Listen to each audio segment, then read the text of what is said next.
Good morning. We have back live in person a rabbi instead of virtual rabbi. Would you open us with prayer? Happily. The blessing of our study. Baruch atah Adonai Eloheinu melech haolam asher kidshanu b'mitzvotav v'tzivanu la'asok b'divrei Torah. Blessed are you, source of life, who has provided us texts of meaning. Okay. In preparation for the class outlining everything, we had to make some choices about what to leave in, leave out, and so on. And we realized when we got to today, we left out too much.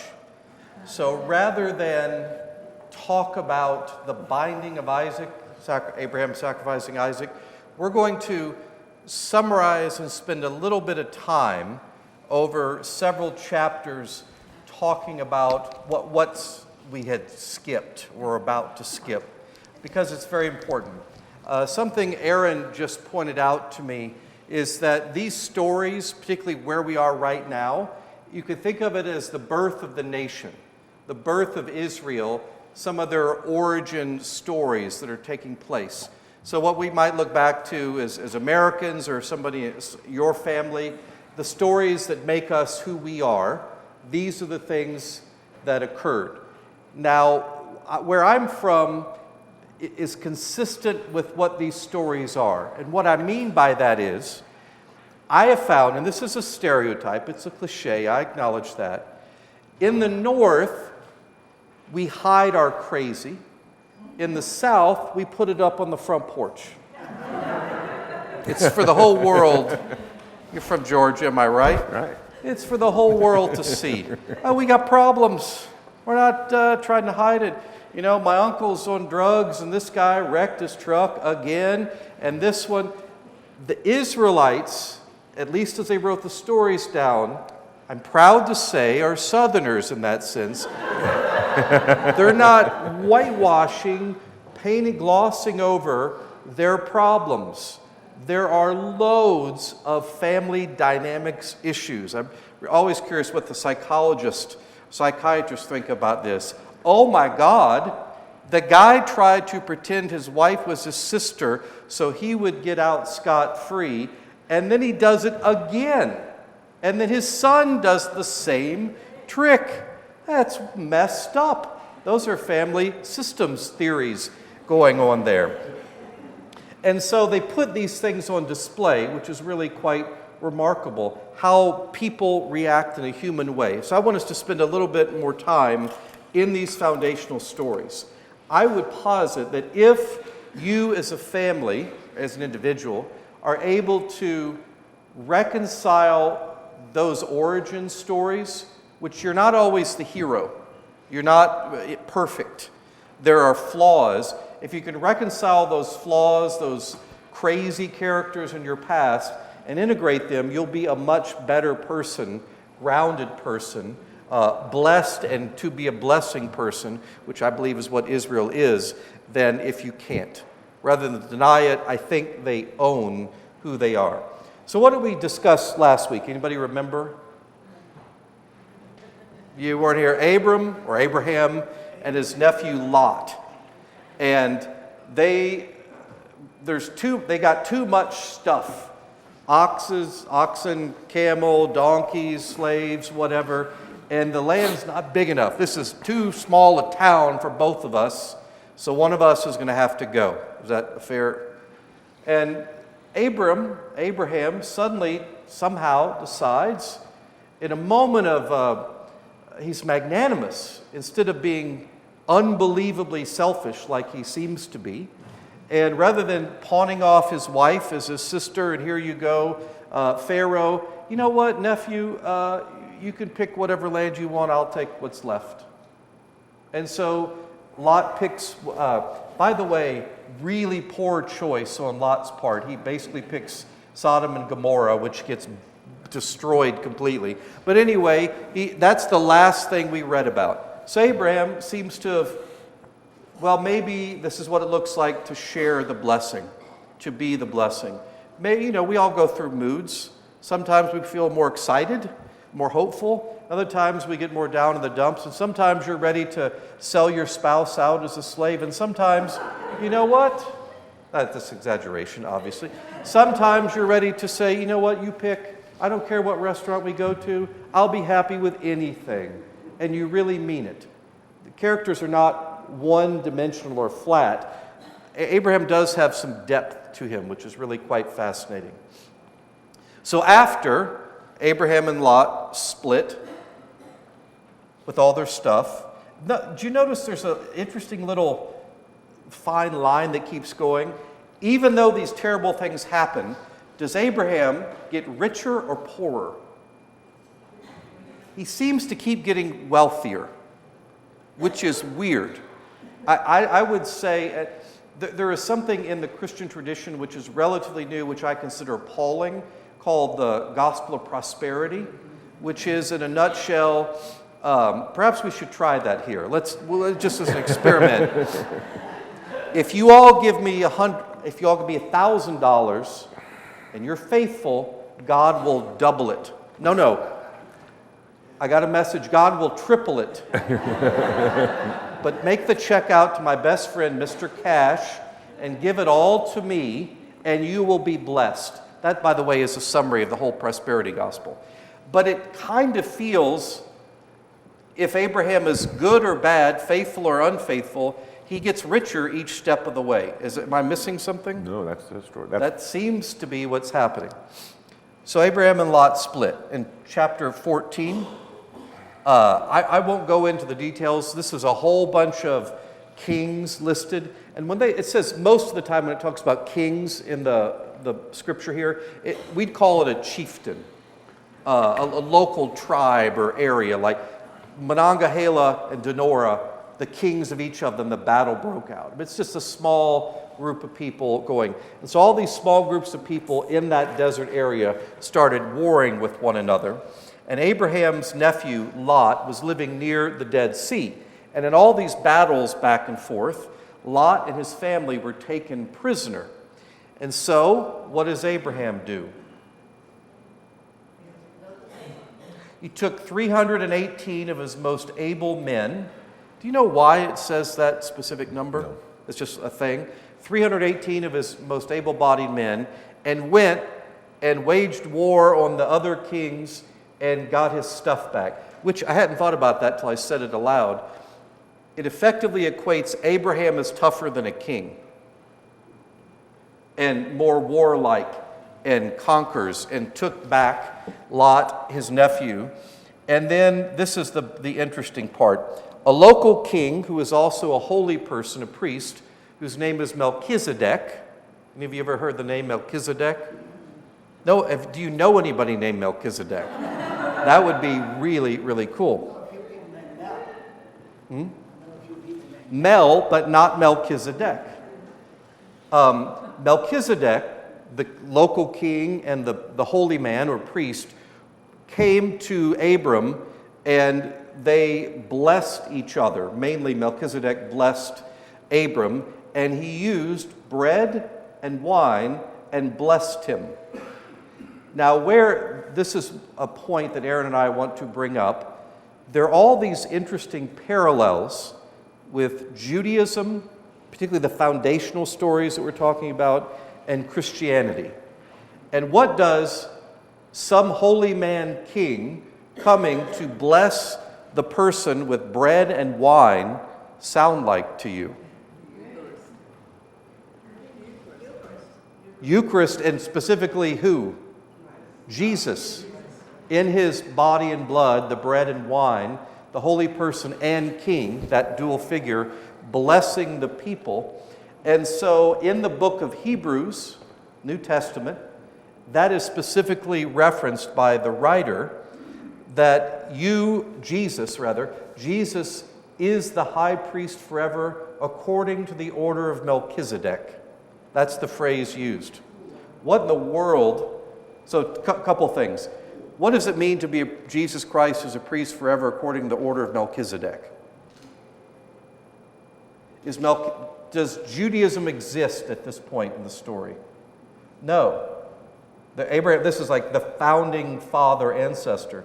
So there is no Judaism as we know it, not temple worship, not synagogues and all the rest. They don't have scriptures, none of it. So this, interestingly, Melchizedek is a priest doing blessing prior to all of Judaism, obviously all of Christianity. This is like the most ancient one.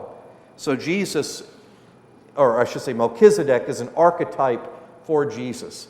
That's the image the writer of Hebrews wants us to know. It goes way back before, which makes you like, that feels weird to me. It does to me. What else does that story function to do if you think about it? Legitimacy and drawing parallels.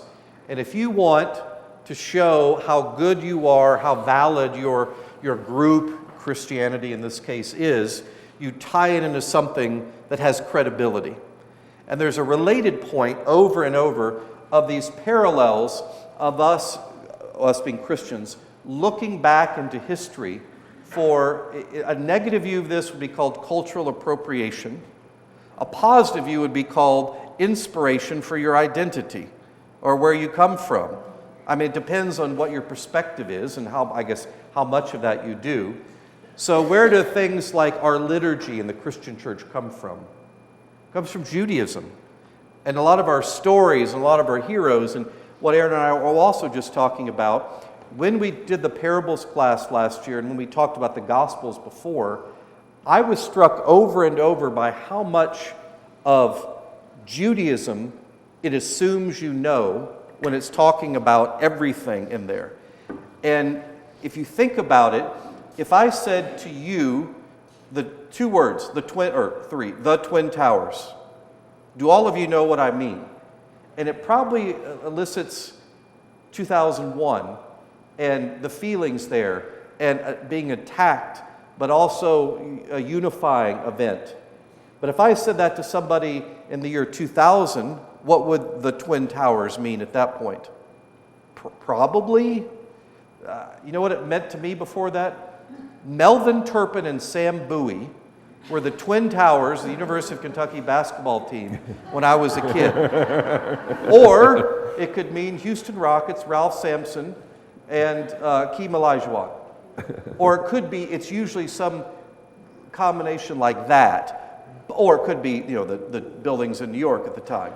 But an event marks everything else, so it's redefined for everybody, and everybody immediately knows what that means. The Twin Towers. Oh yeah, I remember. I was on a rowing machine in New Orleans in my house, and I saw this on TV and couldn't believe it. These stories harken back. They're like that. They're so powerful to evoke something. And if you know all the Judaism, the cultural, the water you're swimming in, your air that you're breathing, it assumes all that. And so that's why I'm going so deeply into this, because it's too easy to miss all that. So, good Lord, I've only done one chapter.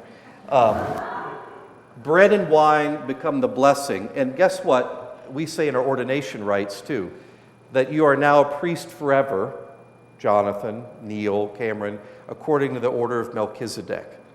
So it's tapping into that. So we go from there to Genesis chapter 15. Have any of you seen this? It's a translation. It's by Stephen Mitchell. It's of the book of Genesis. You have? It's quite good. Fresh is the word that comes to mind. And let me read very briefly. So you go to, that's chapter 14. Lot saving Lot with those 318 men and the blessing with Melchizedek. And then with chapter 15, sometime later, the word of Lord came to Abram in a vision and said, "Don't be afraid, Abram, I will give you a very great reward." And Abram said, "Lord God, what reward can console me, since I will die childless and one of my slaves will be my heir?" Even though God has promised us stuff to go to the promised land, Abram, I believe the word is gripe. I'm on television, so I won't say what I really say the word is. Griping, complaining to God. I was supposed to get all the stuff. What are the promises that Abram is supposed to get? the covenant. He's supposed to get what? The land, the promised land. He's supposed to have descendants. And then he's supposed to be, as with his people and land, a blessing to nations. And as of now, he's like 90 plus years old. He's got no heir, so no kids, there are no descendants. He's still not in the promised land, and therefore you can't be a blessing because none of this is working out. God, your timeline is not my timeline.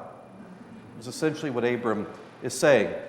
And Abram said, Lord God, what reward can console me since I will die childless and one of my slaves will be my heir? Basically, I don't trust what you said. And the word of the Lord said, this is not so. A son from your own loins will be your heir. And he took him outside and said, look up at the sky. This is not a Pittsburgh winter sky, which is, gray. This is a no lights anywhere except the stars at night. Count the stars if you can. So uncountable will your descendants be. And Abram trusted the Lord, and the Lord regarded it as to his merit. Reckoned it as righteousness is the other translation. So, God, where's all my children? I don't see. I did say last time, I'm 52. I can't imagine having kids right now. But could you imagine being 90 and changing diapers? And like, no, don't put the thing in the outlet and all that goes along with that. So he just gripes about no children. And then he says, the Lord said to Abram, I am the Lord who brought you from Ur of the Chaldeans to give you this land as your possession. And Abram said, Lord God, how can I know that I will possess it? So the second part, descendants and then the land. Bring me a choice heifer, a she-goat, a ram, a dove, a young pigeon. He sacrificed all those things. And when the sun had set, it was dark, a smoking fire pot and a blazing torch. Interesting. So it's dark. You got all these sacrificed animals, and this smoking fire pot appears, and a flaming torch appears, and it passes through all these sacrifices. What in the world is happening? It's a pretty cool image. What does that mean? God's present, like in a burning bush that's not consumed, or in a still small voice, or in the wind, or very swift. So God is somehow present in these supernatural, natural phenomena. When all that happens, then God speaks, presumably God. On that day, the Lord made a promise to Abram, I will give land to your descendants from the river of Egypt, the Nile, to the river Euphrates. This all will be yours. So here's my covenant. It's kind of like we would shake hands and sign our name to a deal. God uses a smoking fire pot and a big pronouncement. Sure. And then scene ends. Do you want to do Hagar and Ishmael? Sure.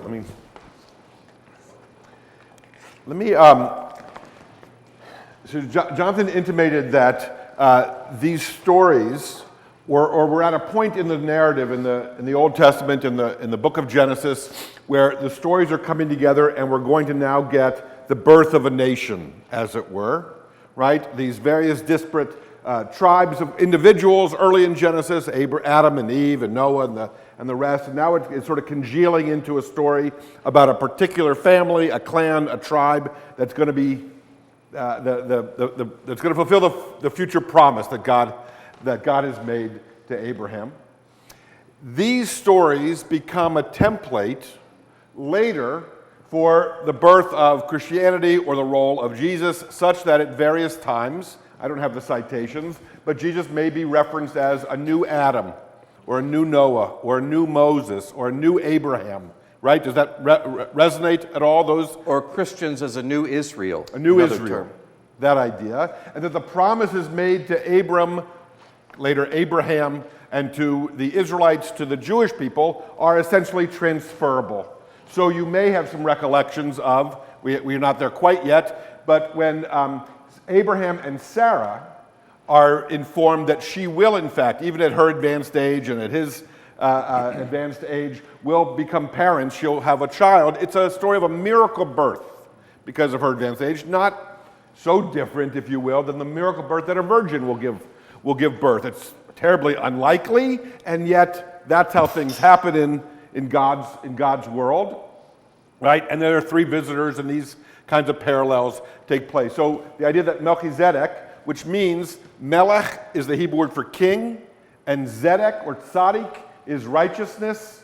So that's this king's name. He's the king of righteousness. We can imagine that larger than human dimensions, and it plays well later. That's not to give it any short shrift or to be glib at all, but it would have been a resonant reference in much the same way as you can imagine in political speech making, at accepting a nomination for president, at an inauguration, making references that are going to pull at strings from American history, right, or from various elements. We talk about the Twin Towers, but if I spoke of chopping down a cherry tree, we would know we're speaking about an American idiom about honesty or integrity from your youth, that idea. And so much of that is happening at the same time. Abram is expressing doubt about the promises that God has assured him will take place, given that at this late stage in his life, he doesn't have land, he doesn't have yet an heir, the promises don't seem to be fulfilled, and we're going to be introduced to the ways in which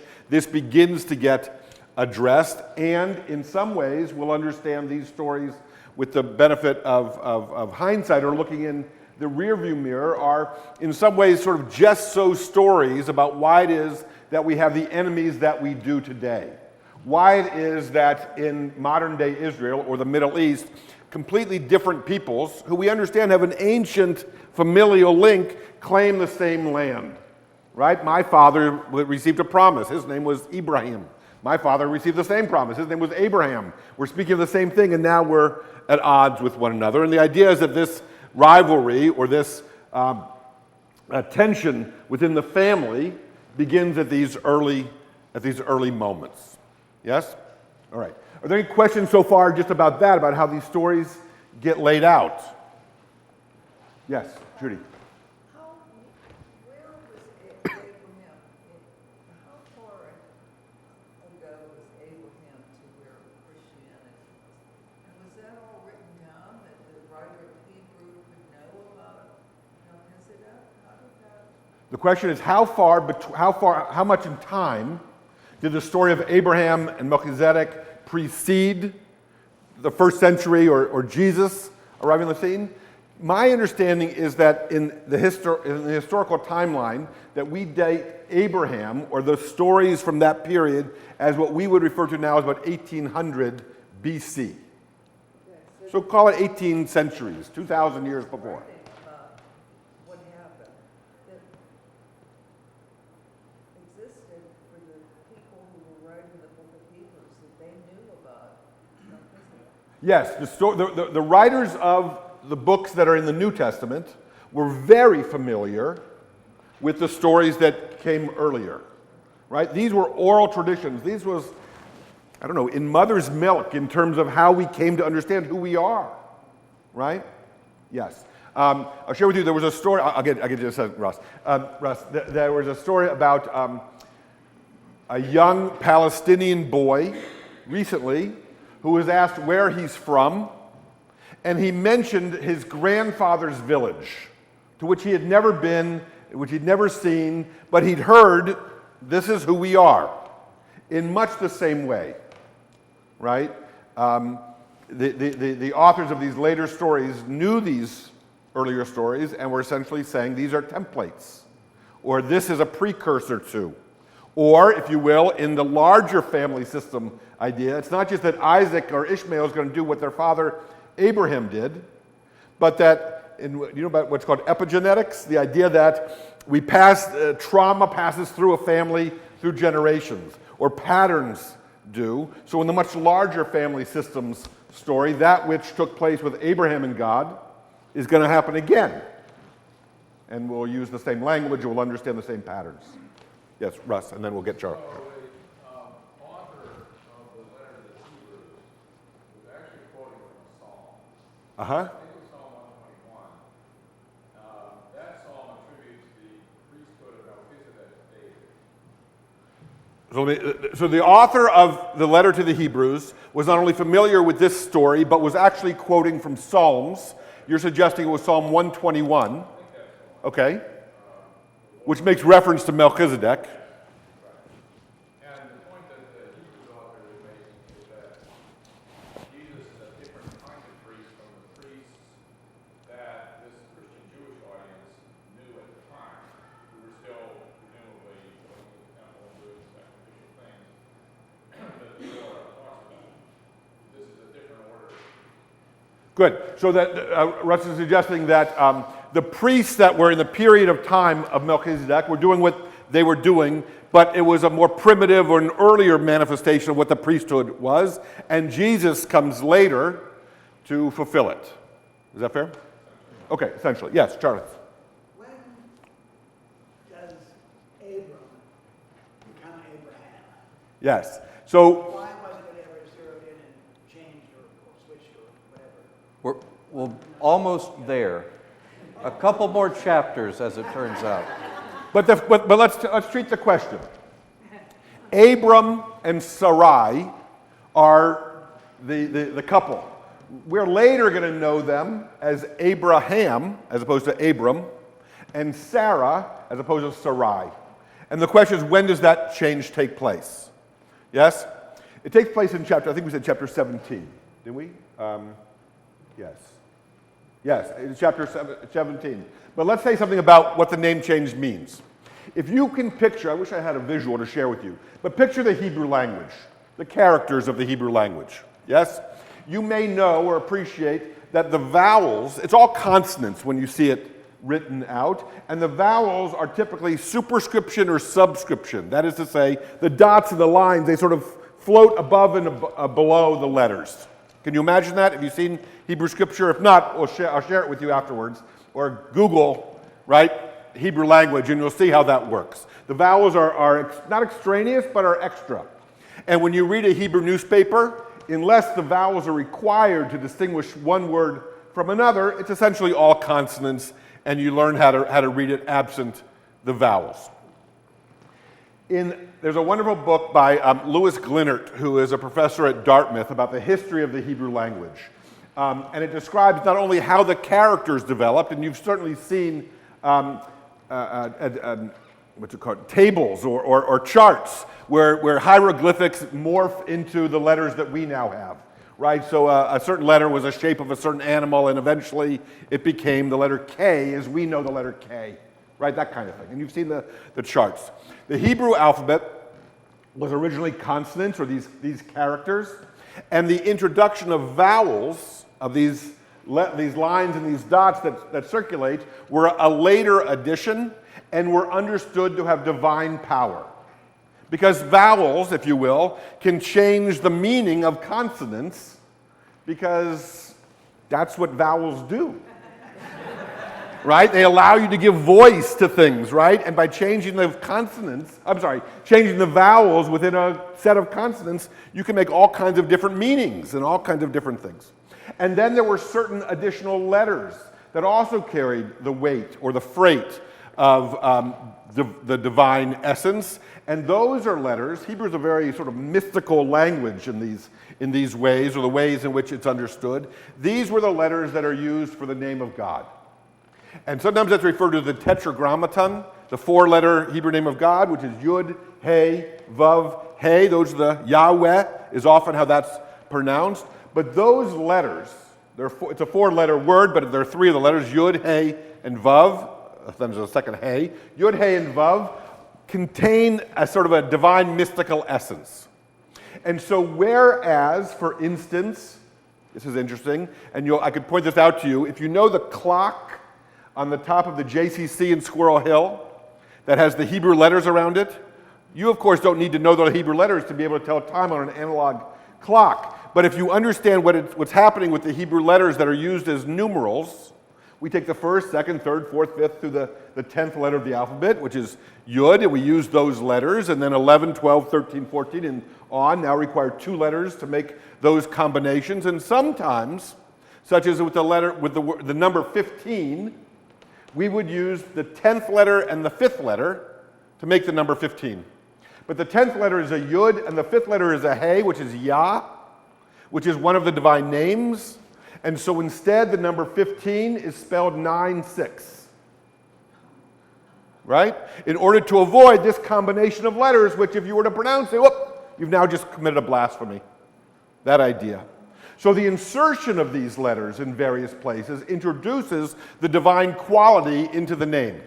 So whereas Abram is understood as Avram, which means the father of multitudes, Avraham, with the extra ha or hey sound, now introduces that Abraham has a relationship with God, whereas previously it didn't exist. Not unlike if your name took on an honorific. So a Muslim who makes pilgrimage to Mecca has made the Hajj, and they now have the honorific Haji as part of their name. Or you've earned a credential and you may take on a name. Or you change your name at a certain moment in your life to suggest something of significance at that time. That's why we change a name, right? That idea. So it happens in the 17th chapter. But the idea is that folks would have then known this fellow Abraham has a special relationship that's embedded in that name. So what does the name Abram mean? Did you get that? Father of many nations, exalted father. What does Sarah mean? Well, Sar is today a minister, meaning a governmental minister or a priestess, someone of high station, of privileged station is Sar. So Sarai is that element. And Sarah is a princess of God, or, right, again, has that relationship. It's embodied therein. So she becomes princess of this many nations along with Abraham. Right. So for Abram, you can imagine it's sort of a cruel irony. He's at this advanced stage. He's been promised, it's in his name that he's Avram, a father of many nations, and yet he's got nothing to show for himself by way of actually living up to his name. Daddy Warbucks is super poor.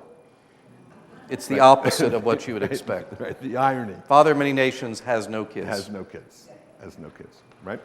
Okay, so we're getting a sort of a sense of who's in Abram's family. His wife Sarah, his nephew Lot, and now we're going to be introduced to the idea that given that Sarah has not yet been able to, Abram and Sarah have not successfully gotten pregnant, there doesn't seem to be that the line will flow through Sarah. Sarah provides Abram Hagar, right? The female slave, her maid's handservant, whatever, however we want to understand it, but part of his household, but clearly of lower status than his wife, with whom he has his first son, who's Ishmael, who's understood in the Muslim tradition to be that which Jews understand Isaac to be, which is to say, the rightful heir to Abraham. Ishmael is actually, after all, the firstborn. We know something about primogeniture in the Torah, in the old literature. We should just mention here, just to make it that much more interesting, that time and again, we should be able to come up with 3 or maybe 4 examples immediately. Time and again, the stories of Genesis introduce us to 2 sons. Inevitably, where the first son, the firstborn, should be the rightful heir, given the cultural norms of the day, his younger brother supplants him. And it's really sort of this curious biblical trope. It's almost the meek shall inherit the earth, the one you least suspect, or when you least expect it. Anticipate that your younger brother is going to supplant his older. It happens with Cain and Abel. It happens with Isaac and Ishmael. It happens with Jacob and Esau. It happens with Joseph and his 11 older brothers, right? It happens again and again and again. And later, this is the part to make it interesting, Christian scholars will argue that in much the same way, Judaism is the firstborn son, and Christianity is the second, and therefore Christianity rightfully supplants Judaism. It's fascinating. You don't have to not like it because it's not so nice for the Jew, but it's really sort of a fascinating way of understanding how we're to read this literature, or what the fingerprints from the past suggest is the rightful course. You might not expect it, but this is the way in which the mysterious ways of God are revealed, right? So we've got a literature here that's incredibly important to understanding how the Jewish nation evolves, that a later Jewish community, the nascent Christian community, is going to also understand as foretelling their own story, right? And that's where it begins to get complicated and interesting. Most early Christians were Jewish. So this Right, for is sure. their story. And early Christianity was simply a branch of Judaism. It took a while before they started to understand something different. You want to keep going? Sure. Okay. Hagar, Ishmael. Where should we start here? Chapter 6. They don't have it in front of them, though, right? What's interesting about the translation Jonathan's sharing from Stephen Mitchell is if you're familiar or if you remember what's referred to as the documentary hypothesis theory, the idea that the stories in the Bible, in particular the Old Testament and the Jewish Bible, can be understood as a pastiche, or pun intended, a mosaic of different stories, oral traditions that were brought together. And the documentary hypothesis theory suggests that there were essentially 4 traditions or 4 strains. There was what's called J, P, E, and D, if that it resonates at all. J was considered Yahwist, that is, the J referred to the Yud, that where God is referred to as Yah, or Yahweh, Adonai is how Jews tend to pronounce it. E is where God is referred to as Elohim. When that name for God is used in a given text, it suggests it's from another source. P is priestly tradition. That is to say, if you remember when we looked at the first stories of creation in Genesis, we had a 7-day creation story, or a 6-day with a 7th-day capstone of the Sabbath, and it was juxtaposed with the story of the Garden of Eden. And we said that while the first story appears first, it's likely a later story because of its structure and its order and its logic and its consistency. And because it culminates in the Sabbath, that would suggest it's a priestly text, because the priest would have an interest in suggesting that God had ordained the Sabbath in the first week of creation, and that's why you should show up to a synagogue or church or observe the Sabbath, right? That idea was a priestly text. And D is usually understood as Deuteronomy, the final book of, right? And what Mitchell has done in this translation is taken these various stories from Genesis and combed through them such that it's a cleaner version. It's not J and E together, but here's the J version, here's the E version. Does that make sense? Sort of simplifying or pulling apart these different oral traditions which knew something of similar stories and conflated them or wove them together. The text of the story that Jonathan will share with you about this particular tale is taking one of those, and usually it identifies, does it not? Yeah, Hagar and Ishmael is J, Yahweh's tradition. So just finished the Abram griping to God about no land, no kids. Now Sarah had not borne Abram any children, and she had an Egyptian maid whose name was Hagar. And Sarah said to Abram, "See how the Lord has prevented me from bearing children. I beg you now, go and sleep with my maid, and perhaps I will have a son through her." Did you get that? I can't have any kids, so here's my young, hot Egyptian maid. Go sleep with her, and maybe we'll have an heir. Surrogacy. And Abram did what Sarah asked. Well, I guess if it's God's plan to go have sex with this other young woman, I will obey. And then Hagar knew that she was pregnant. She began to look down on her mistress, Sarah. I got pregnant, you didn't. What did you say for the microphone? Exactly. So Hagar looks down on her, I'm pregnant, you're not. And then Sarah goes to complain to Abram, it's your fault, this insult. I put my maid in your bed to have a surrogate, and now she's pregnant and she looks down on me. She says the baby's hers. May the Lord judge me if I'm right or not. Do something, Abram. And Abram said, this is me reading into it, look, she's your maid. Do whatever you want. You handle it. I'm a typical guy. I don't want any part of this. I already had a part. Ha ha, if you know what I mean. And Sarah treated Hagar harshly. She ran away.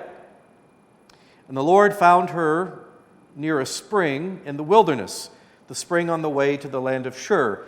And the Lord, or the angel, said, Hagar, where have you come from? Where are you going? She said, I'm running away from Sarah, my mistress. So remember, this was supposed to be the heir, and now she's cast out. And the Lord said to her, "You are pregnant. You'll give birth to a son, and you will name him Ishmael," which means, who knows what that name means? God has heard. God hears me. Because the Lord has heard your suffering. And Ishmael will be a wild donkey. Other translations say, a wild ass of a man. His hand against everyone, and everyone's hand against him. He will live at odds with all his kinsmen. I grew up knowing people like this that just fight with everybody over anything or nothing. That's Ishmael. And Hagar called the Lord who had spoken to her El Roi, a God who can be seen. For she said, "Truly I have seen God remained alive." That's why the well in that place is named Bir Lahoi Roi, the well of the one who saw and remained alive. It's between Kadesh and Bered. Can I say something about Yeah. name?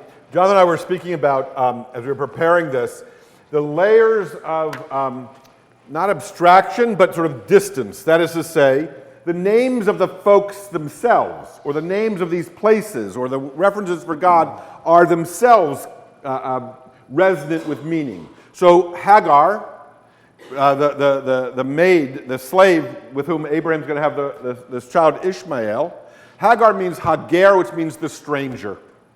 Okay, you can do with that what you want. Ishmael, as Jonathan suggested, means God will hear. Anytime a biblical name has the final suffix "el," as in Michael, Gabriel, Daniel, Ishmael, we can go Abigail, we can do all these names. Anytime there's an el is God. In the E tradition, the Elohim. Yeah. So Daniel, Don is a judge, God is my judge. Gabriel, Gibor is strength or a hero, God is my hero. Ishmael, as in Shema Yisrael, Yishmael, God will hear. Every one of these names contains something significant that we otherwise gloss over. This may be the same thing. Your name may contain something about your family. A maiden, I know in the South, giving your child as a middle name the mother's maiden name is a common thing to do. And in that way, you'll know who you are. And within our family, we'll know something about you, or you'll live up to your name, or these kinds of ideas. And the same is true with this place, El Roi or Roi, right? All these names represent something also and speak to what we hope for or aspire towards. And so that's an important element here. Yeah. And then the angel or God said to Hagar, "Go back home, go back to Sarah." And the story says, and Abram was 86 years old when all this happened. God bless him. God bless him, exactly. Did Abram get younger after his experience with Hagar? For a little while. What? For a little while. For a little while, yeah. And then he probably was very tired afterwards. So that was chapter 16. Chapter 17. Apparently we skipped 3 years, which is weird. When Abram was 99 years old, God appeared to him and said, "I'm God Almighty, walk in my paths and be blameless, and I will make a covenant between me and you, and I will multiply you greatly." Like, didn't we already get this story? And Abram prostrated himself on the ground, and God said to him, "For my part, this is my covenant with you. You will be the father of a multitude of nations. Your name will no longer be Abram, exalted father, but Abraham, father of a multitude. For I will make you father of a multitude of nations." So there's power in naming something. Who got to name everything right at the very beginning of the book? Adam, to be in relationship and have dominion over them. "I will make you very greatly fruitful and bring nations for you, and kings will come out of you, and I will keep my covenant with you and your descendants after you for all generations, an everlasting covenant, and I will be your God and your descendants' God." This covenant that I'm making with you doesn't go away. It's not a contract that can be broken. My end of the deal, God says, is forever.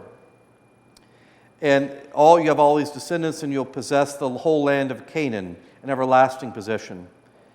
And God said to Abram, "For your part, you will keep my covenant, you and your descendants after you for all generations.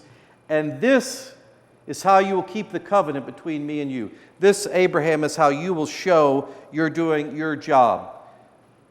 You should give 10% of everything back to God. Does that seem reasonable? It's not what it says. You should wear this special clothing to show you're one of mine. Yes, that makes sense. No, that's not what it says at all. To show this, every male among you must be circumcised. I imagine Abram's like, the thing with Hagar, great. This new thing, not great at all. Because remember, I'm 99. I'm going to remember it. I'm going to know what's happening. Between you, at the age of 8 days, every male among you must be circumcised throughout the generations, even your slaves, whether they are born in your household or bought with your money from a foreigner. Thus my covenant will be marked in your flesh as an everlasting covenant. And if any male does not have the flesh of his foreskin circumcised, he must be cut off from the people. Note the cutting off bit there. It's a bit of humor. He has broken my covenant. And God said to Abraham, as for Sarah, your wife, you must no longer call her Sarai, but Sarah, princess. And I will bless her and give you a son by her. I will bless her so that she gives rise to nations, and kings will issue from her. Same thing. And as Abraham lay prostrate on the ground, he laughed to himself. He laughed. He says the obvious. Remember, he's lying down, flat, and you could kind of see him peeking up for just a second, lying down, while God's saying all this stuff. He starts laughing, and he thought, how can a son be born to a man who is 100 years old? And how can a woman who is 90 years old bear a child? And Abram said to God, may Ishmael too live in your favor, which is nice. Don't forget about Ishmael. So remember this, because Abraham starts laughing. And God said, Sarah will indeed bear you a son. You must name him Isaac, which means what? He laughs. That's what the name Isaac means. It's good he wasn't doing something else at that particular moment. And I will keep my covenant with him as an everlasting covenant with his descendants after him. So Isaac, not Ishmael, that's what that just said. Isaac, not Ishmael, that's where the covenant, the line through which it goes. Ishmael will be fine, but my covenant's with Isaac, Abraham, Isaac, Jacob. And as for Ishmael, God has heard, I have indeed heard you.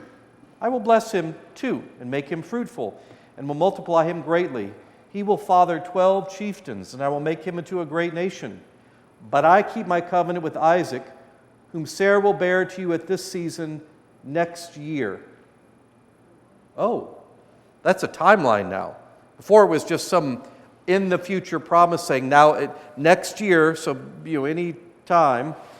As soon as he had finished speaking with him, God vanished.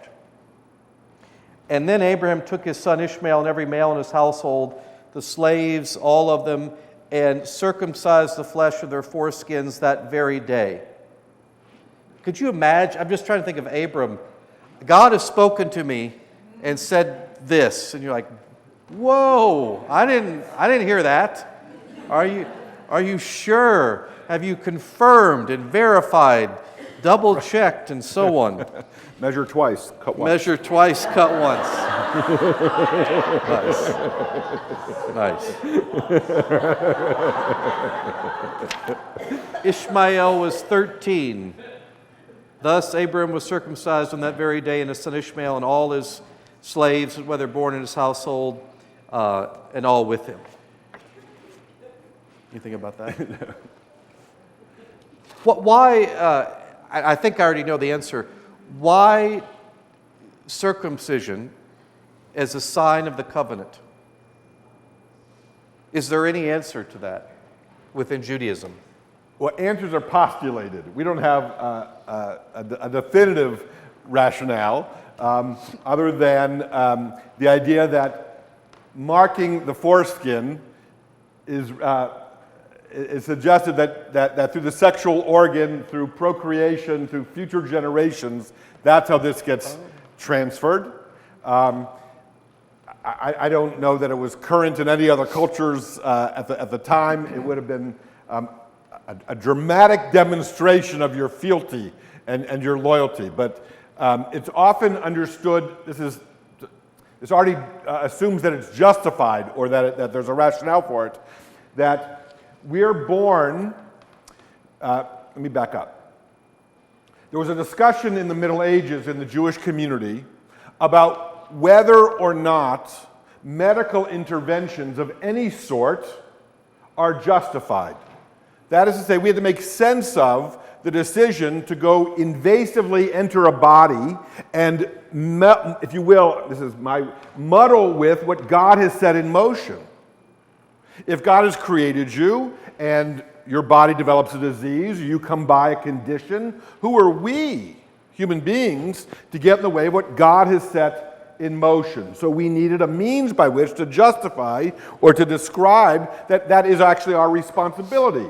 Or using a 20th century idiom, we're partners with God. Or God has given us the ability and the wherewithal, and that justifies our using these God-given gifts to excise the cancer, right? Or to fix the cleft palate, or whatever it might be, such that we go in and, if you will, improve upon what God has set in motion. You can imagine that in an ancient world, that's a philosophical leap to decide that you can do that. You can thwart God's plans as if that's even possible, right? And so there's a notion that we're born in a state that still requires our working with God to bring it to a perfected state. Now, that begs the question, well, why circumcision? Why don't we just file our nails in that regard? And we'll make ourselves that much better. We'll tend to ourselves in certain ways. So it begs the question. But Judaism is grappling with why indeed this mark that's going to so distinguish us from the folks around us, and why such a dramatic demonstration. We don't have a definitive answer on that one. I hate to end there, but now it's time to end. Next week, we will pick up Genesis 18, which is the son promised to Abraham and Sarah, which, if you go back and read Genesis 18, notice the parallels with the upcoming Christmas story. Right. A son is promised, there are 3 visitors, and so on. All right, thank you all very much.